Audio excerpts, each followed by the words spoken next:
मागच्या महाशिवरात्रीला एक व्हिडिओ बनवला होता। त्या व्हिडिओमध्ये आम्ही चौघे मित्र महाशिवरात्रीच्या दिवशी गरम पाण्याच्या कुंडातील गरम पाण्याने आंघोळ करण्यासाठी होनवरे गावात गेलो होतो। इथे दरवर्षी महाशिवरात्रीला जत्रा भरते।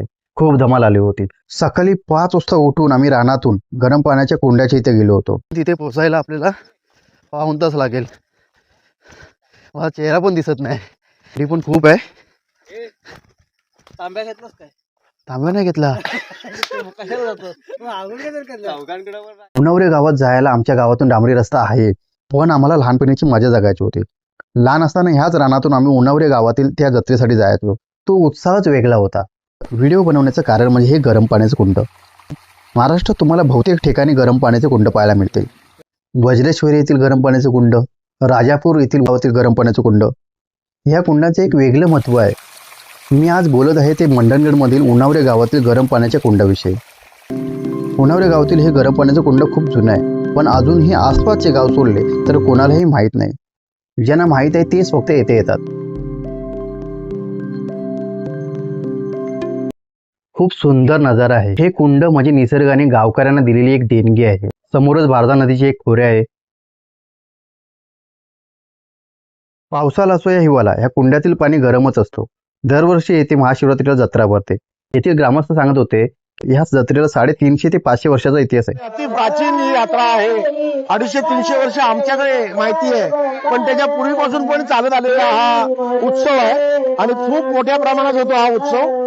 आणि या उत्सवामध्ये इथे आमच्या मुळात होनवरेश्वर देवस्थान मुळात आहे आणि तिथे पायाजवळ गरम पाण्याचे झरे आणि त्याच्यामुळे याला खूप मोठी प्रसिद्धी आहे। आकर्षण आहे गरम पाण्याचे कुंड। आणि ही जत्रा साधारण 500 वर्षापासून चालू आहे। शिवकालीन हे आहे। आणि ही जी जत्रा आहे ती जत्रा भारजा नदीच्या एका खोऱ्यामध्ये ही जत्रा भरते। या जत्रेमध्ये आजूबाजूचे जे गावातले लोक आहेत ते भाविक सगळे या जत्रेमध्ये येत असतात। आम्ही जाणार आहोत मंदिरात। कुंडाच्या बाजूला चंडिका मुक्ताई वळजाई देवीचे मंदिर आहे। मंदिरासमोरच दरवर्षी महाशिवरात्रीला जत्रा भरते। गेल्या वर्षी मी ह्या जत्रेचा आनंद घेतला होता। खूप मोठी जत्रा नसते, छोटीशी जत्रा असते। ह्या जत्रेमध्ये खाऊची दुकाने पाहायला मिळतात। हे कितीला? 5 रुपये। हे पेरी घेऊ। कितीला ही? 20 रुपये द्या एक। लोकांची अशी श्रद्धा आहे, इथे स्नान केल्याने त्वचारोग बरे होतात आणि आपली पाप नष्ट होतात। होनवरे गरम पाण्याचं कुंड म्हणजे एक निसर्गाचा एक चमत्कारच। परंतु दुर्दैवाने अजूनही हे ठिकाण अनेकांना माहीत नाही। योग्य प्रचार आणि व्यवस्थापन झाल्यास हे ठिकाण एक महत्त्वाचं पर्यटन स्थळ बनू शकतं।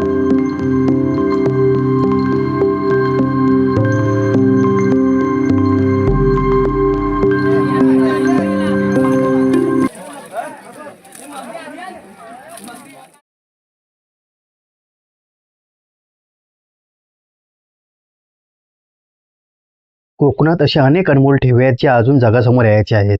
माझा हा व्हिडिओ बनवण्याचा उद्देश हाच होता की आपल्या मंडणगडमधील हे सुंदर ठिकाणी सर्वांना समजावं।